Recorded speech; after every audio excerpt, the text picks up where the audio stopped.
Chapter 16. Pa had many excuses for his bad driving. 1. He was very tired. 2. He was panicked. 3. There was so much background noise he found it difficult to concentrate. 4. He was on board a spaceship in the middle of an interstellar battle. He had 2 companions and a self-aware computer chip to advise him, but it was not enough to stop him consistently gouging lumps out of the ship. Bang! The front wing of the van made contact with the spaceship superstructure, and neither object won out. Trung! Crack! Keep the windows rolled down, lads. Jerry, who was sitting between Sandra and Pa, had been doing his best to ignore the collisions. We can keep tabs on where we are from the sound of the fighting. Sandra had her head out of the passenger window. So where are we now, Jerry? Hard to tell, but anywhere near the noise of the fighting should be near the lower decks. At least if those 2 crusties were right. Stop! Yelled Sandra suddenly. The van screeched to a halt. I smell weed. Beep the horn, Pa. I'm not sure that's a good idea. We're trying to avoid the aliens. Sniff for yourself. That's White Widow. The lads won't be far. Jerry smiled. She's right. Told you to be fine. And at least that shit you smoke is good for something. Pa let the van roll forward and sounded the horn, but there was no response. Sandra craned her head out of the passenger window. That smell's not as strong now. We must have driven past him. Right, hold on, I'll turn around.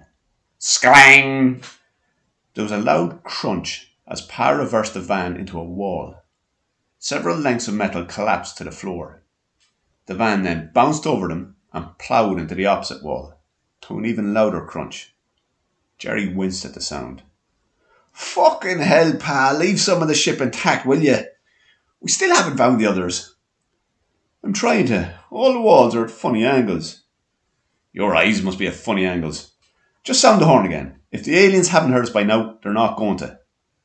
Sandra saw them first. 2 figures stumbling out onto the corridor. Jerry gave a loud whistle. Lads! Is that ye? He yelled. Quiet, Jerry. How do we know they're not shapeshifters? Because they're not, Sandra. Over here, lads. Is everyone okay? The 2 ran towards the van. Faf was grinning. Martina was less happy. Is everyone okay? Jerry repeated as they came nearer. Martina ran around the van and yanked open the driver's side door. It groaned against its hinges with the force. She glared at Pa. Where the fuck did ye get to? She did not wait for a response. Huh? Playing computer games, I bet. You're right, Jerry. That's not a shapeshifter, whispered Sandra. Pa knew better than to answer. Jerry was not as wise. Ah, no, come on. We had an army of aliens to deal with. And we're here now. Martina threw him a brief look and then focused back on Pa. I got a slap in the face from one of those things, you know, and my ankle is twisted, and Kev has gone missing. And where were you? Shite-hawking about with Professor Pac-Man. Faf quietly opened the rear door of the van and climbed inside. There's no need to be like that, Martina. Calm down, interrupted Jerry. Am I talking to you? This whole thing is your fault. You and the other fucking geek. Come on, Martina, said Pa. To be fair, the aliens had a lot to do with it. And Archons have been conspiring against us. Oh, hello, Sandra. I didn't see you there. Sorry, I wasn't giving out to you. That's okay. For a second, I thought you were a shape-shifting Archon. Those creatures are sneaky, but we fooled them. What do you mean? We stole their radio. Only I forgot to take the instructions. Huh? What Sandra means is that we got hold of a space radio. It's been picking up signals from the ship all morning. Yeah, added Pa. And Kev is still alive. Or at least Tony and Paul reckon he is. Don't believe a word from those creatures, warned Sandra. Each of their sentences is a step towards world domination. Terup! The ship shook with the force of the blast. It was followed by a volley of pulses. Another length of metal fell from the ceiling. Bleep! This ship has been terminally damaged, advised the Mega Drive. Bleep! A hull breach has occurred in level 1, reported the Mega Drive. Bleep! Everyone will die, concluded the Mega Drive. The alarm sputtered to a stop. This had the effect of making the distant noises sound more erratic. They were getting louder. We should go, said Pa. We can't just leave Kev to fend for himself. I'll get Kevin, interrupted Jerry. The rest of ye, take the van and go back to the landing bay. No. No more splitting up, Jerry. We stick together from now on. Are you gone mad, Martina? The aliens might be a bit distracted, but they're not going to miss 5 humans in a Ford Transit rattling towards them. Jerry climbed over Pa and jumped out from the van. No, he continued. I'll get Kevin. Ye lot know nothing about space. Well, most of ye. Not you, Sandra. Sandra wasn't listening. She was fiddling with the radio. What are you going to do about Billy? He's got headphones on. How's he meant to get back to Earth? Asked Martina. Stereo music has no effect on superluminal travel. That's all well and good, Jerry. I meant he won't hear us if we go looking for him.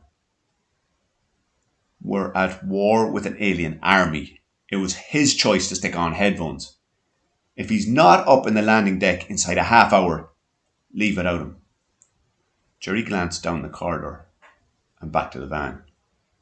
That goes for me and Kevin too. Then he was gone. Martina climbed into the cab. So how did you end up back on the spaceship, Sandra? Oh, I came back with the lads. Do you know, you were a bit harsh there. They just about made it out of the control room. And the alien is dead. Well, I hope it was worth it. Well, was it, Pa? Did you make the ship paranoid? Pa reversed the van free of the wall and accelerated back along the corridor. I've no fucking idea, he said. The journey to the launch deck went quickly. Pa ground through the gears. Martina began rolling the joint.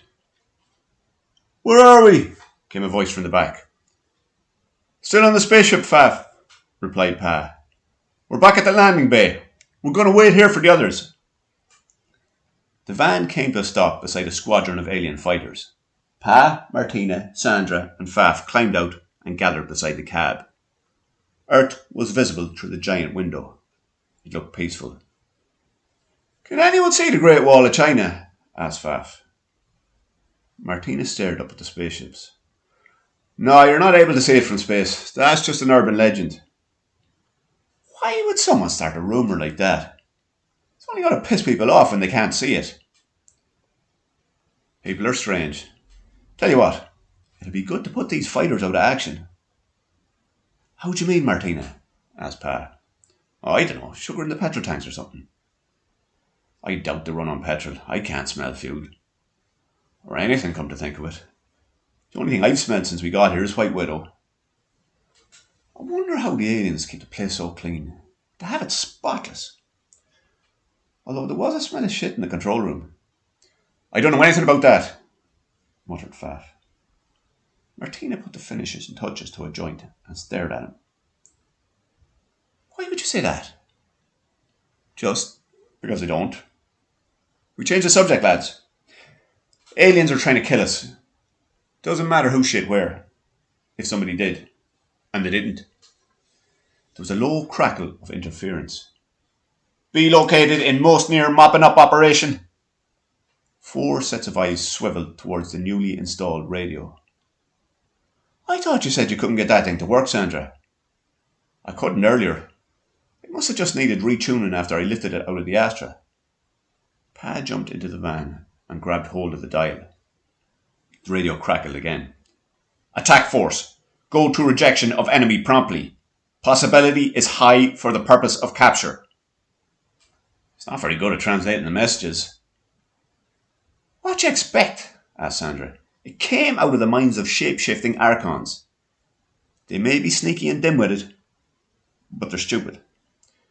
That's why they want to harvest our brains. Can we talk to the aliens on it? Try it and see. Pa pressed on the dial. Hello, aliens. Can ye hear me? The radio emitted a short burst of static before crackling again. Attention all humans. We will directly cause you to be immovable. We have to respond to that, you cheeky fuckers. Whoever that was, it sounded like abuse. Off you go, so, Pa, said Martina. I can't think of anything to say. Tell him fuck off, suggested Faf. No, something better than that, interrupted Martina. How about what the American president said earlier? Yeah, that was good. Only I've forgotten what it was. Can you remember? Martina jumped into the cab of the van. Here, move over and give me a go. Attention, aliens. We are the humans, and we will not go quietly into the night. She turned around and winked proudly at the others. You will all die, crackled the response. Pa grabbed the radio again. No, we won't, he replied, before turning it off. The group fell silent. Muffled explosions thumped in the distance, rattling the ship with each sound. Martina was the first to speak. Probably better if we leave the radio off for a while. There's enough noise around the place.